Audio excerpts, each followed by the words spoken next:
안녕하세요. 6개월 차 개미 인사드립니다. 오늘은 연말이기도 해서 이제 하나씩 올해를 정리하고 내년을 준비하는 느낌으로 이야기를 해보려고 하고요. 오늘은 그 중에서 주식입니다. 제가 주식은 이야기를 몇 번 했어요. 제 가계부와 소비를 적고 이야기하는 과정에서 주식 이야기를 몇 번 했었는데, 이번에는 6개월 동안 제가 어떤 주식을 사고 팔았는지, 그리고 어떠한 기준을 가지고 주식을 하고 있는지, 그리고 주식을 잘 하기 위해서 노력하고 있는 게 있는지를 한번 차근차근 이야기해 보려고 합니다. 오늘은 제가 엑셀로 정리해 놓은 걸 보면서 할 거라 몸이나 시선이 이쪽으로 많이 갈 수 있어요. 이 부분 미리 참고 부탁드려요. 일단 저는 주식을 왜 시작했냐? 주식을 안 하면 바보가 된다는 이야기를 재테크 유튜브에서 너무 많이 하는 거예요. 한화의 가치는 계속 떨어지고, 그리고 우리가 예적금만으로는 더 이상 미래를 꾸릴 수 없다. 그 이율이 너무 낮다라는 이야기를 하도 많이 듣다 보니까 주식을 해야겠다고 생각하게 되었습니다. 저는 이제 수험생을 하기까지, 그러니까 딱 30 될 때까지는 적금 외에는 해본 적이 없는 사람이었어요. 물론 적금을 한 번 들면 만기까지 가는 거는 몇 번 해왔지만 그러니까 적금 이상으로 돈을 굴릴 만큼 제가 소득을 오랫동안 많이 했던 것도 아니어가지고 사실 그 이상이 필요하지 않기도 했었고, 주식이 이제 20대들도 주식을 한다 막 이렇게 이야기가 나왔을 때에는 제가 수험생이었기 때문에 주식을 시작하는 환경이 아니었죠. 일단 주식을 할 돈이 없었고요. 주식에 온 정신을 쏟게 되면 저는 더 이상 수험생이 아니라 전업 투자자였겠죠. 그래서 제가 알바하면서 이제 같이 일했던 오빠가 있는데, 그분이 이제 수험생이 아니니까 전업 투자를 하면서 이제 막 뭐 코인도 한다 어쩐다 이런 분이 있었어요. 그분을 보면서 저렇게 투자하면 인생 망할 것 같다 이렇게 좀 부정적으로 주식을 바라보던 때도 있었습니다. 근데 이번에 이제 제가 사회로 나오게 되고 올해 재테크 유튜브 이런 걸 보다 보니까 필요를 느끼게 돼서 시작하게 되었습니다. 그래서 저는 이제 딱 주식을 개설할 때는, 저는 무언가를 시작하려고 할 때 제일 크고 제일 일타고 약간 이런 걸 먼저 시작하고 그 다음에 저에게 맞는 걸 찾아가는 식으로 수정하는 걸 선호해요. 왜냐하면 처음부터 나에게 최적의 무언가를 찾으려고 하면 보통은 시작이 잘 안 되더라고요. 그래서 저의 경우에는 일단은 제일 등치가 큰 곳으로 간다 이렇게 생각을 주로 하는 편이고, 그 다음에 이제 그 중에 이게 좋구나, 그 중에 이게 좋구나 이런 식으로 사고를 교정해 가면서 방향성을 수정하는 걸 선호합니다. 그래서 주식 계좌를 개설할 때도 동일한 방식으로 진행을 했는데요. 많이들 아시죠? ISA 계좌. 저는 ISA 계좌로 먼저 개설을 했습니다. 그래서 그것도 가장 큰 기업인 미래에셋 걸로 개설을 했어요. 뭐 수수료 따지고 뭐 따지고 하면 최적의 선택은 아니었을 수 있는데, 그래도 큰 고민 안 하고 바로바로 개설하고 바로바로 실행한 덕분에 주식 시장에 대해서 이해가 조금 더 되었고, 수수료가 어떤지 저쩐지에 대해서도 이제 조금 생각을 하게 된 거죠. 그래서 저는 뭐 미래에셋을 추천하는 건 아니지만 괜찮은 선택이었다고 생각하고 있습니다. 그래서 이제 가장 궁금하실 게 제가 뭘 샀을까겠죠? 제가 6월 17일에 이제 되게 많은 주식을 샀어요. 산 기준은 각 카테고리별로 한 개씩 사보자였습니다. 그래서 예금은 안 하죠. 적금 들 거는 다 들어두고 여유금을 가지고 일단 시작을 했고, 6월 17일쯤에 이제 개설을 하고 돈을 넣기 시작했는데, 처음에 산 게 SK하이닉스, 빙그레, 포스코홀딩스, 카카오, LG전자, 유한양행, 하나금융지주였습니다.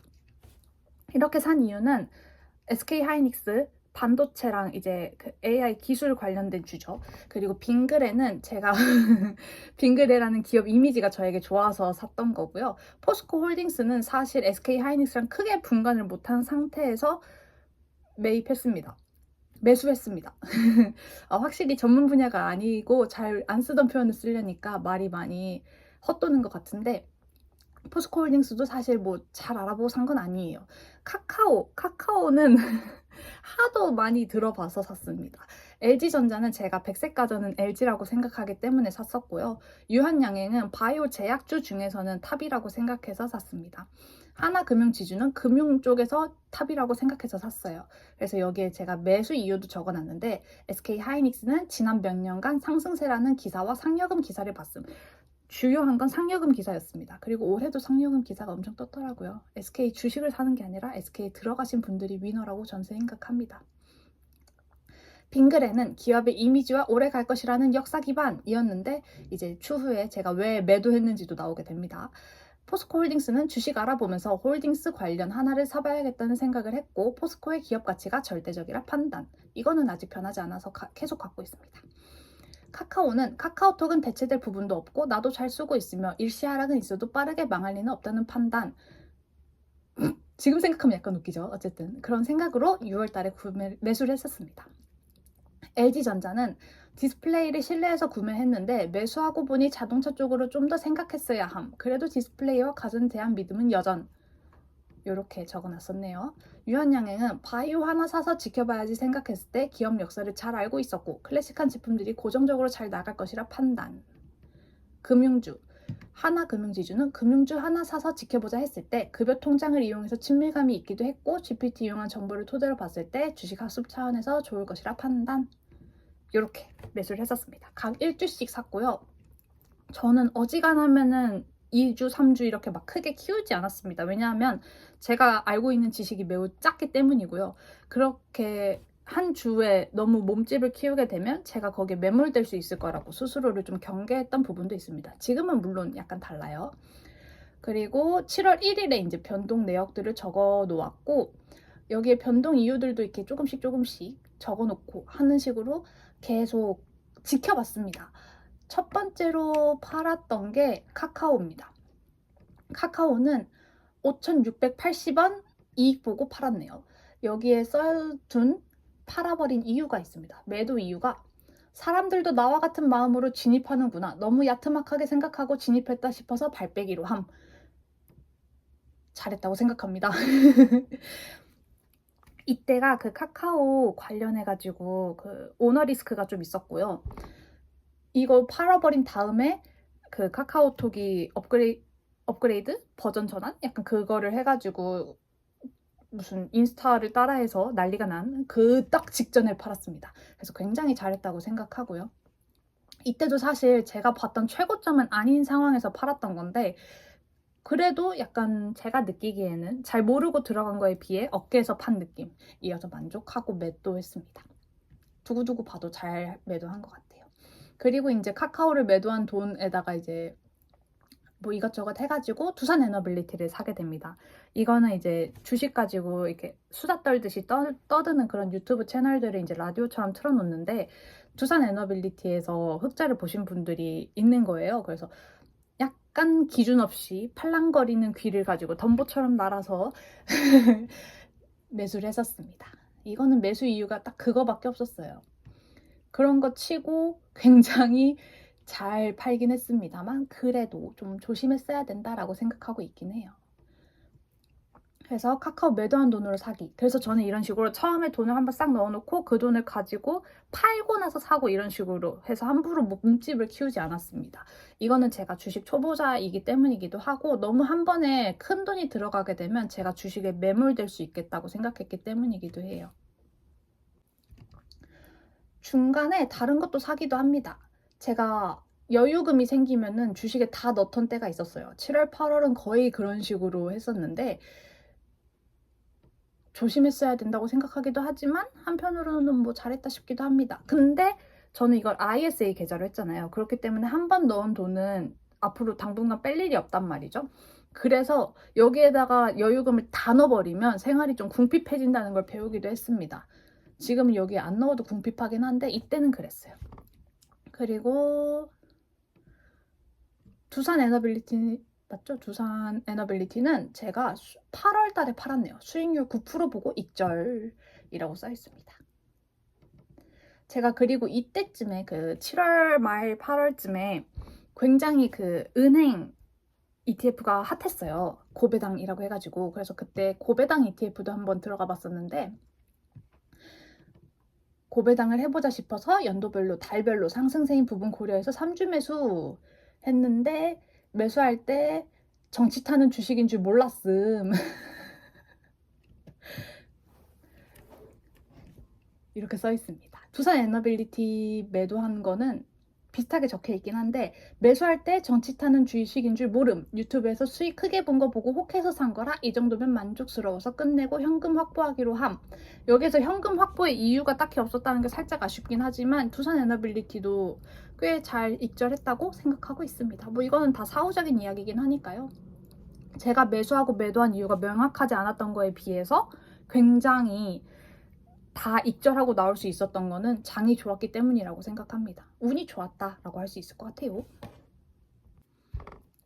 그리고 제가 또 방산주도 한번 삽니다. 방산주도 7월 달에 혹해서 한번 샀었는데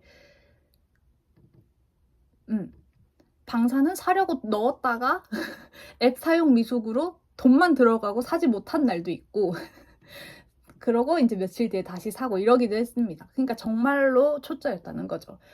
지금도 근데 살짝 헤매긴 해요. 간만에 매수하려고 하면 살짝 헤매긴 하는데 그래도 이때보단 낫습니다. 그러고 이제 8월 달에 공모주 청약도 한번 해봅니다. 그래서 공모주 청약을 하고 거기에 돈을 얼만큼 넣어야 되는지 몰라서 제가 공을 하나 더 넣는 일이 생기기도 해요. 그래서 좀 쪼들리기도 했습니다. 근데 이 공모주를 굉장히 초심자의 행운처럼 잘 넣어가지고 이익을 80%를 보고 나오게 됩니다. 근데 제가 이제 공모주 이렇게 하나 넣어보고 좀 혹해서 계속 하려고 생각을 했는데 처음에 넣어야 되는 돈이 꽤 되잖아요. 그래도 한 10얼마씩 되잖아요. 제가 그럴 돈이 없어서 안 넣고 있습니다. 그리고 엄청나게 눈에 띄는 주도 안 보이긴 했어요. 공모주는 이제 그 유튜브에 공모주 청약 처음 하는 법 뭐 이렇게 검색하면 뜨는 영상들 되게 많거든요. 그거 한두 개 정도 보고 거기에서 꼭 확인해라고 한 사항들 인터넷으로 확인하고 매수했습니다. 이제 8월 달에 제가 중간정산처럼 적어 놓은 게 별 생각 없이 샀다 싶은 주식, 카카오, 두산 에너빌리티 모두 10% 정도 수익 보고 팔았음. 잘함. 기업 이미지 보고 현재 이슈 모르는 상태로 진입했다가 이익 날 때 못 팔고 오너리스크 확정 판결 기사 보고서야 손절. 빙그레. 한 달간 지금 처음 샀던 것보다 7,000원 더 떨어짐. 하지만 잘한 손절이라고 스스로 판단을 했습니다. 1,300원 정도 마이너스면 괜찮다라고 스스로 생각을 했어요. 그거는 왜냐면 빙그레가 더 떨어질 것을 예상했기 때문입니다. 그 후에 어떻게 됐는지는 몰라요. 저는 한번 매도하고 나면은 그러니까 한번 매수할 때는 길게 가져갈 생각으로 매수를 하고 매도를 할 때는 당분간 오를 일 없을 것 같고 계속 내 눈에 걸릴 것 같다 하면은 팔아버리는 편이거든요. 그러고 나면은 올라올 경우에 더 왠지 배 아플 것 같아서 저는 팔고 나면 당분간은 안 봅니다. 그래야 좀 마음이 편하더라고요. 이런 식으로 저는 제 매도와 매수의 스타일을 만들어가고 있는 과정이고요. 그 다음에 8월 말에 유한양행을 들어갑니다. 아니다. 이거는 들어갔었습니다. 이거 중간 점검을 적어 놓은 거예요. 그런 다음에 제가 11월 달에 그 아이를 팝니다. 근데 이거는 유한양행은 왜 팔았냐면 제가 중간에 계속 추이를 보다가 팔아야겠다라고 생각이 든 타이밍이 있었어요. 왜냐면 그 박스권 안에서 계속 움직이게 되는데 당분간 그러니까 그 8월, 9월, 10월 중에 계속 이제 보면서 제약주는 좀 오르기 힘들기도 하고 이거를 내가 가지고 있을 이유가 없다고 판단을 했습니다. 그리고 그게 이제 최고점을 한번 보고 계속 떨어지니까 좀 좋지 않은 거예요. 그리고 이 돈으로 차라리 다른 걸 더 사자 싶은 생각도 있어가지고 유한양행은 수익 12% 보고 11월에 팝니다. 그 다음에 LG전자. LG전자도 중간에 이제 제가 15만 7천원 넘으면 버리기라고 해서 딱 15만 7천원 넘은 걸 확인한 날 팔았습니다. 이거는 팔 때 약간 고민이 됐어요. 여기 써 있습니다. 매도하면서. 욕심이 더 나긴 했는데 내가 버리기로 기준 잡은 거니까 지키기로 해서 그대로 팝니다. 이게 제가 그런다고 해서 이게 얼마인지를 매일매일 본 게 아니라 한 일주일에 한 번, 막 3일에 한 번 이런 식으로 봤어요. 주식 추이를. 그래서 생각보다 높게 팔긴 했습니다. 그러니까 15만 7천원 땅 됐을 때 판 게 아니라 15만 9천원대일 때 팔았어요. 지금은 뭐 더 올랐을 수도 있는데 확인 안 하고 있습니다. 하나금융지주는 왜 팔았지? 금융주 안 하기로 마음먹은 순간 팔기로 했는데 팔았습니다. 금융주 재미없어요. 사실 주식이 엄청 재밌잖아요, 저한테는. 남들은 주식 막 재밌고 매일매일 본다는데 도파민이 안 돕니다. 장투를 생각하고 있어서 더 그런 것 같아요. 근데 하나금융지주는 그러한 측면에서 오래 가져갔다면 좋았겠지만 내가 이거 8만 얼마짜리 한 주 갖고 있는다고 해서 이 주식이 앞으로 막 30만 원, 40만 원 될 것 같진 않다고 생각을 했습니다. 물론 아닐 수 있어요. 아까 얼핏 들렸을지 모르겠는데 저희 이웃들이 아주 복도 소음에 둔감합니다. 그래서 잠깐 끊고 왔고요. 제가 갑자기 재미가 훅 빠졌네. 방산주를 8월 말에 들어갔네요. 이때 한창 방산주가 올라간다고 뉴스에 많이 떴습니다. 그래서 하나 사봤는데 마이너스가 나길래 흑자 전환되면 버리기 해가지고 흑자 전환되자마자 버려서 한 2.5% 수익이 났습니다. 근데 제 생각엔 수수료 생각하면 잘한 선택은 아닌 것 같긴 하지만 여기 써놨습니다. 아쉽긴 했는데 매도 이유대로 행동해보는 연습이 필요하다 판단해서 흑자 되자마자 팔았음. 사실 그 수수료 생각해서 몇 프로대 팔아야 이익이고 손해고 이거를 아직 잘 모르긴 해요. 은행 고배당도 이때 샀구나. 흑자 전환, 얘도 흑자 전환되면 버리기로 해서 더 오를 것 같은 판단이 들었지만 생각을 밀고 가는 연습을 위해 버렸습니다. 그래서 방산하고 은행 고배당 탑10은 약간 이런 식으로 버려지게 되었다. 그러고서 이제 10월 달에는 거의 매도 매수를 하지 않았습니다. 유한양행만 팔고 유한양행이랑 하나금융지주 판 거 빼고는 별걸 안 한 것 같아요. 왜냐하면 10월 현재 코스피 역대급 최고 상태 과열이라 판단됨 이라고 제가 적어놓은 것처럼 과열이라고 생각했기 때문입니다. 짠! 그래가지고 국장은 처음에 확 샀다가 매도한 거 위주고요. 평균 수익률 정도는 제가 정확한 계산은 해보지 않았지만 얼추 계산했을 때 5에서 8% 사이라고 보입니다. 거의 다 익절하긴 했고 빙글에만 1,300원 손실을 보긴 했는데 아쉽지 않다. 그래서 처음 샀던 이유들이 바뀌지 않은 주식은 거의 다 갖고 있고 처음 샀던 이유가 퇴색? 퇴색이란 표현이 조금 너무 공격적인가 싶긴 하지만 어쨌든 처음 샀던 이유가 없어지거나 아니면 내가 이 테마들은 별로 재미를 느끼지 못한다 싶은 거는 매도를 했고요. 그렇게 해서 현재 남아있는 거는 SK하이닉스, 포스코홀딩스 그리고 제가 10만 전자 한번 됐을 때 궁금해서 들어간 삼성전자가 있습니다. 이 외에 ISA 계좌에는 저는 적금처럼 매달 넣는 금현물이랑 갑자기 이름이 생각이 안 나네. 금현물 말고 S&P 500인가? 그게 들어갈 수 있었나? 어쨌든 그거를 하고 있습니다.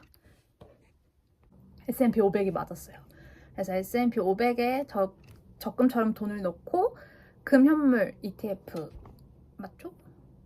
금현물에 돈을 넣고 있고 그렇게 ISA 계좌를 활용하고 있습니다. 그 다음에 이제 미장을 얘기해 볼까요? 미장은 제가 8월부터 했습니다.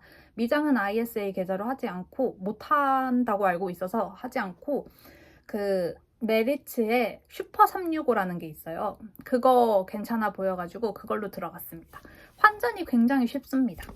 장점이라고 생각해요.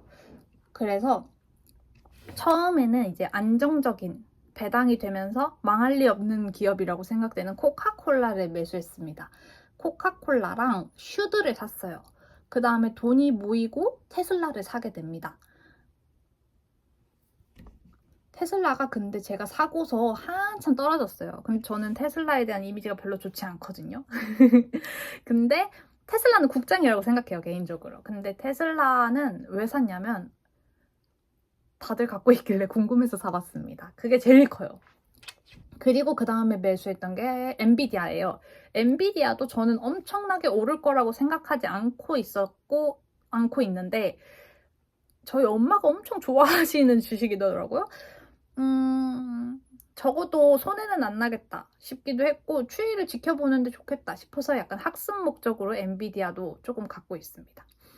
그리고 제가 장기로 이제 S&P 500처럼 장기로 가져갈 미장의 종목을 찾고 있었는데 그게 저는 처음에는 슈드였거든요. 근데 슈드가 배당을 되게 많이 주는 대신에 성장이 조금 더딘 상품이잖아요.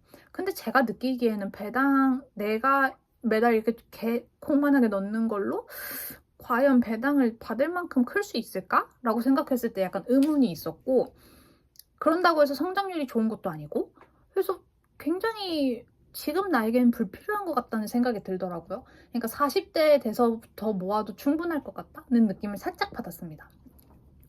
주식에서 뭐든지 제일 젊고 어릴 때 다 들어가면 좋죠. 근데 이제 제가 돈이 한정돼 있다 보니까 개인적으로 그렇게 판단을 했고, 슈드 갖고 있던 거는 하나 갖고 있다가 한 두 달 정도 있다가 팔았습니다. 여기에 써놓은 거는 내 구매 목적과 맞지 않다 판단하였고 장기로 가져갈 항목이 아니라 판단되는 날 바로 팔았음이라고 되어 있습니다. 이것도 한 12만 원 흑자 보고 팔긴 했어요. 근데 이렇게 수치로 보면은 되게 흑자고 계속 가져가도 됐었는데 저는 이거를 팔고 QQQM으로 갈아탑니다. 그래서 QQQM은 조금 비교적 늦게 들어가긴 했지만 그래도 한 두세 주 정도 갖고 있는 상태고요. 이렇게 들어간 이유는 QQQM이 좀 더 성장 가능성이 높을 거고 좀 더 단기적으로도 많이 오를 거라고 생각되기도 했고, 그래서 슈드보다는 QQQM을 좀 더 빨리 들어가는 게 좋겠다 생각했기 때문입니다. 테슬라는 국장이라고 생각하고 샀는데 계속 갖고는 있습니다. 왜냐하면 테슬라가 미국 경기, 미국의 뉴스에 관심을 갖게 하는데 중요한 역할을 한다고 생각해서예요. 엔비디아도 비슷한 역할로서 계속 갖고 있고요. 엔비디아는 중간에 한 주 더 산 걸로 기억합니다. 네, 맞는 것 같네요.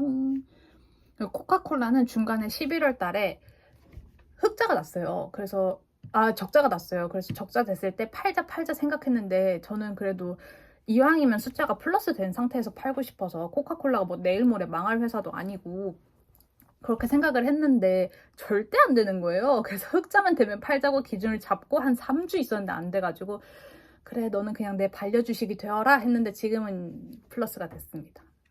안 팔길 잘했다고 생각하고 있어요. 이게 딱 그 플러스 전환된 걸 처음 봤을 때 팔까 했는데 코카콜라가 내일 망할 회사도 아니고 내가 이 돈이 급한 것도 아닌데 굳이 팔아? 싶어가지고 가지고 있었습니다. 잘했다 생각합니다.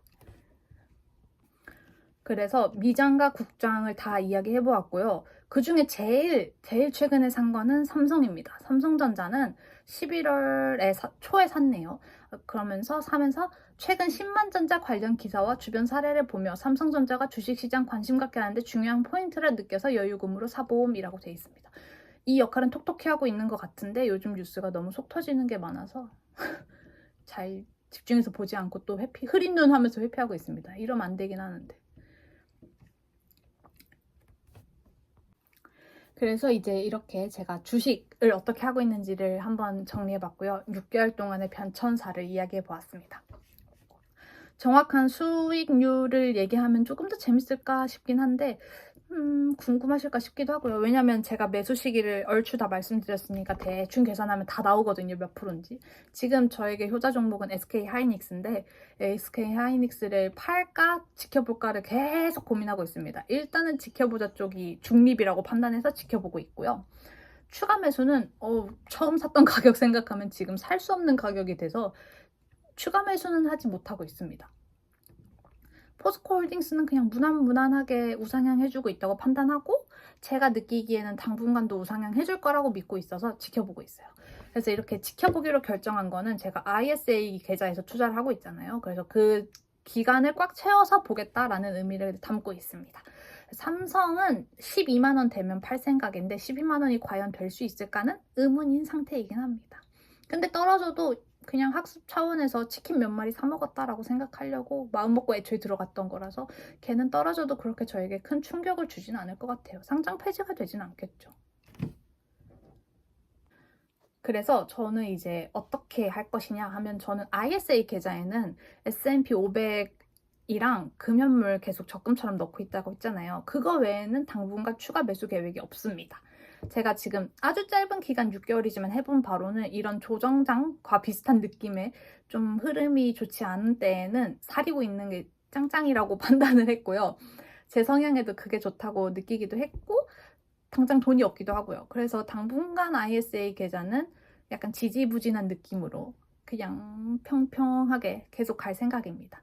그 대신 계속 여유금이 생긴다면 저는 미장에 좀 더 넣을 생각이에요.